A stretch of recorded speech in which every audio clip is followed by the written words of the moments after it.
Hello, I'm Kamla. Welcome to a show where we bring you conversations and interviews with entrepreneurs, technologists, filmmakers, and other newsmakers from in and around the San Francisco Bay Area. And San Francisco was the destination of Mother Dolores Hart, a former Hollywood actress. It was 50 years ago that Mother Dolores Hart had made her visit to the city when she was a young Hollywood actress.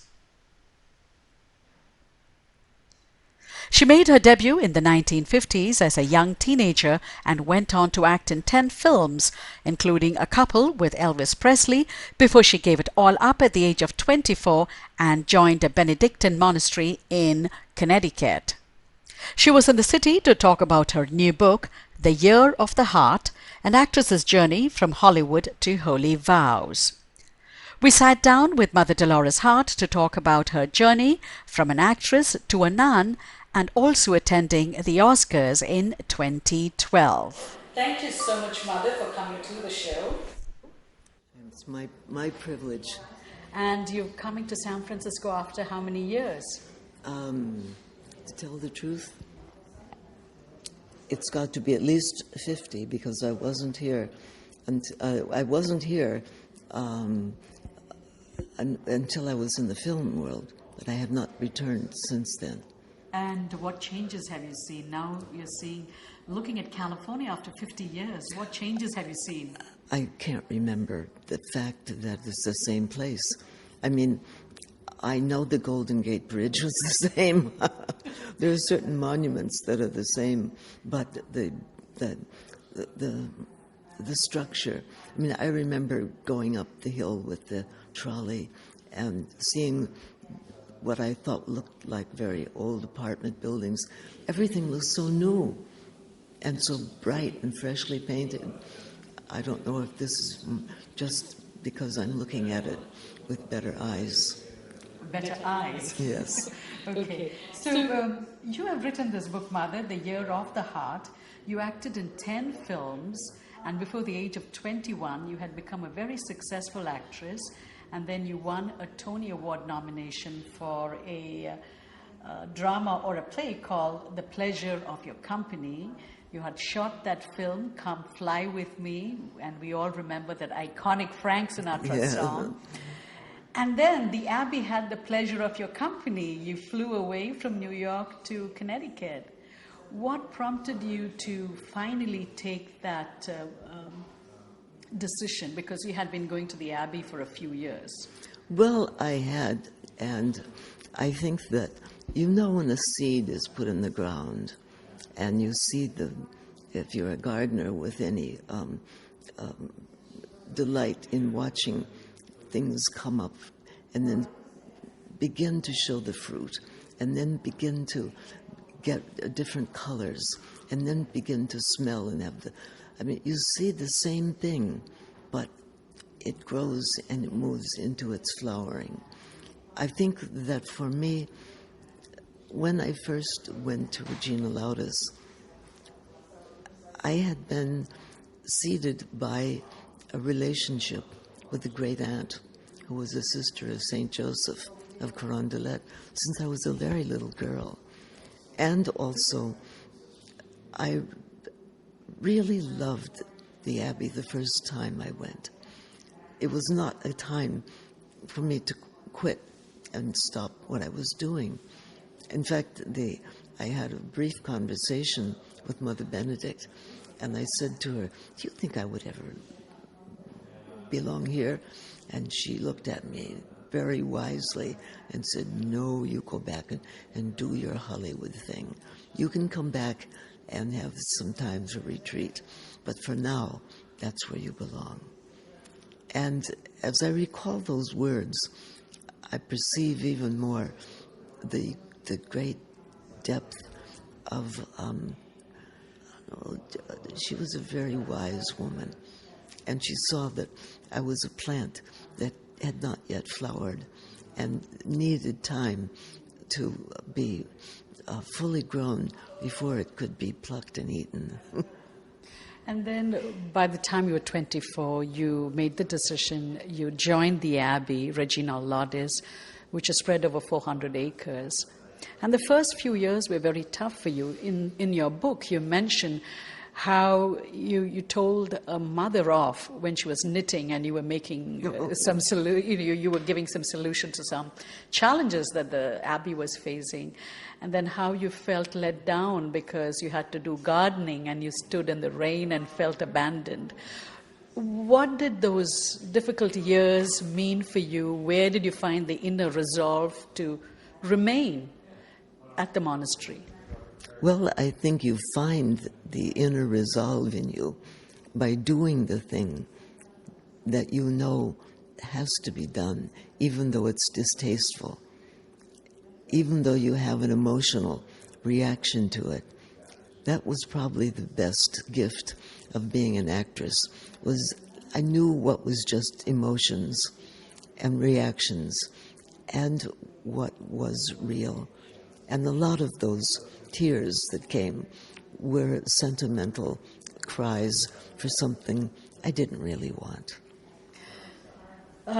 You mention in the book, your childhood growing up.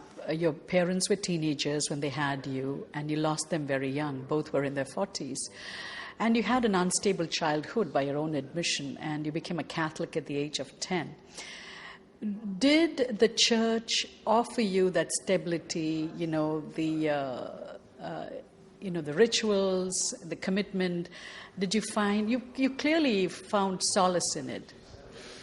Well, let's say that it was perhaps that the church took a stand against what we might call in the Abbey my basic antagonism, which is separation anxiety. Always feeling, no matter what, the next moment, what I loved, whom I loved, where I was, where I loved, would be changed. Because, in fact, it was. I would be with my mother for a short period of time, and then suddenly I had to go back to Chicago to live with my grandparents.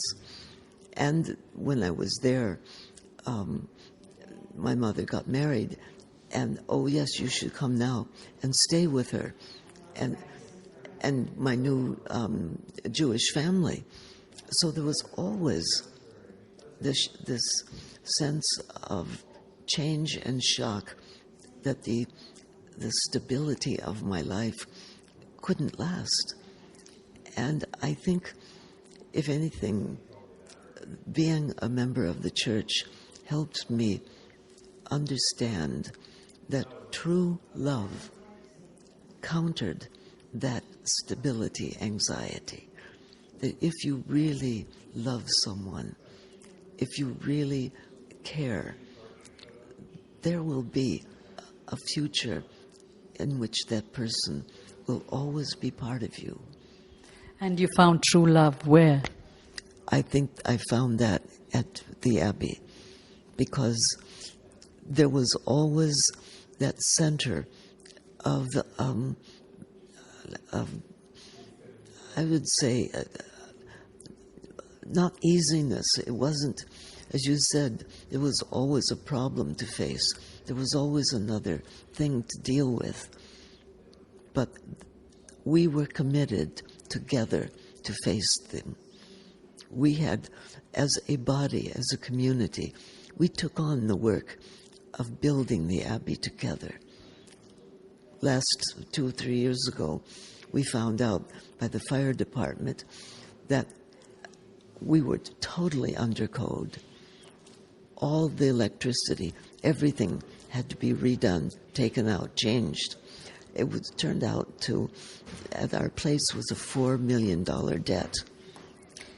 Without the stability and the commitment together, who would have taken that on? People would have said, well, let's just sell it and move on. But you couldn't, because that was our home.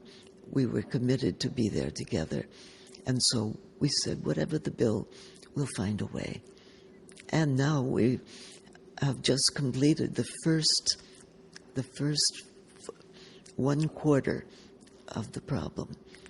And the first $1 million have been found, and the first sector of repair has happened, and it's gorgeous. And you played a key role in raising that money using your past experience as an actress. I hope so. I would be. I think until the final thing is put together, you don't know who did what. But if each person does their best, then yes, I'll be a part of it. So going back to your acting days and when you became a nun, this is what it's written in the book. The National Enquirer in 1963 said, "Star driven into nunnery by her love for Elvis." And Elvis was the first, you acted with Elvis in his first film. What was your experience like working with Elvis? Well, let me just put one thing at peace. I went into the monastery a good 5 years after I had seen Elvis, and there was not what you should say an emotional piling together of things to make a good story. I will admit, whoever wrote that story had a good eye for the drama and for the nonsense. So that was a good eye for, because there was no truth in that. That's right, absolutely. That must have been a little difficult for you to handle because you yourself were going through a great period of change, and then to have all these stories come out must have been difficult for you at that point. Well, let me say, when I was very young, and my father was an actor in a play called Winged Victory, he met a guy named Johnny Kokoza, who he introduced to his sister Betty. They got married. He took him to Hollywood, and he became Mario Lanza. And you know that Lanza story was terribly painful. So I got used to living in the schmaltz of Hollywood. Schmaltz of Hollywood. Now that's a Jewish word. Yes, indeed. Did you learn that in the home of your... I did indeed, yes. Plus a few more, which just pop out because I really, I loved Al and I loved his family. So, and you took acting classes. You went into your first film and, you made a couple of films, and then you went back to acting classes and you took classes with Jack Corey. And one of your classmates then was Jack Nicholson. That's true, but it was very funny in the acting class. I was doing a scene, and whatever happened, I could not do this right. It just didn't work. And finally, afterwards, I was told, if you could only concentrate more on this and that, but why don't you go down the street? There's a film being played there. It's an Italian film, and with Anna Magnani. And there's a girl in that film that looks very much like you. Why don't you go and observe her? Because she's so free and so much herself. And I said, I'm sorry, but that was me 4 years ago, before my hair was dyed blonde. What was the original color of your hair? Light blonde. Light blonde. Yes. So your acting coach asked you to go and look at your own film. That's right. But do you remember anything of Jack Nicholson? I don't think anything that I could bring to a story. And there's just an observance, but that was just a great admiration. But I don't remember. Maybe you know something I don't know. I don't know anything. So, and Carol Burnett is a good friend of yours, Yes, and indeed. in the book you mention that the comedian and you share a lot of things in common: UCLA, alcoholic parents, loving grandmothers, and a love for pictures. Yes, and I must say, I think Carol is one of probably the most talented woman in Hollywood. She and Lucille Ball, I believe, are the top comedians. And knowing Carol was always an inspiration to me because she was a woman who could bring a laugh and a joy to any situation. Have you kept in touch with her? Yes, she sent me her book recently, the last one that she has done, and again, she always helps you to see the life and the truth and the irony, let's say, in a situation. Carol has come to meetings and also to events when she knew I would be there here in California. And our reunions have always been really delightful. They must have been filled with the laughter. Mm-hmm. Absolutely. Does she crack jokes for you? Well, no, it's not that she does, but we both can see the crack. You do have a way with words, Mother. And your favorite film is Sunset Boulevard. That's what it says in the book, that this is... Yes. That one of them. Oh, definitely. One of them. Yes, one of them. Because I think that film definitely was a film that caught my attention as a youngster, and one that... Because it caught your attention? Because it's a bit of a dark film. Because I love the fact that this absolutely driven little lady, she was a big lady, but this woman of our industry would simply demand her place, and she would the gusto that came through in her. There was something about a person portraying that it wasn't just irony, it wasn't just a kind of a tongue-in-cheek look at an old Hollywood actress. It was a story of the depth of demand in all of us that we can achieve. But it has to happen another way. I would not want to end my life like that. That was a sad ending. And you're also a member of the Academy of Motion Pictures of Arts and Sciences. You've remained through the years, but didn't get to see a film. And then technology helped you. Well, actually, it was Carl Malden who helped me along with technology, because when I was in the monastery for 25 years, the abbess said, let me put it this way, Carl called me and said, do you think that we could ask you now to be a viable member, not just a, Passive member. Yes, that's, and you could start looking at films and giving us an opinion. That would be wonderful. And I said, well, I would love to, Carl, but I don't have any equipment to do that. I mean, it's not that I'm begging, but I really am not set up to do it. And he said, well, it's nothing now. You just get a disc, put it in a little machine, and it plays. It's not the way it was 25 years ago. So he sent me everything I needed and said, we welcome you back if you get the permission. Well, Mother Abbess said that was too good an offer to turn down. So she gave me the permission. So you have a very friendly atmosphere there towards movie stars and pictures. I believe so, because at every turn, the persons that I knew in Hollywood have always been very helpful, very loving, and not that they always gave expensive gifts, but just their attitude was helpful. And there was also an HBO documentary made about you and the Abbey that was nominated for the Oscars in the documentary category last year. Yes. And you went to the Oscars last year. Right.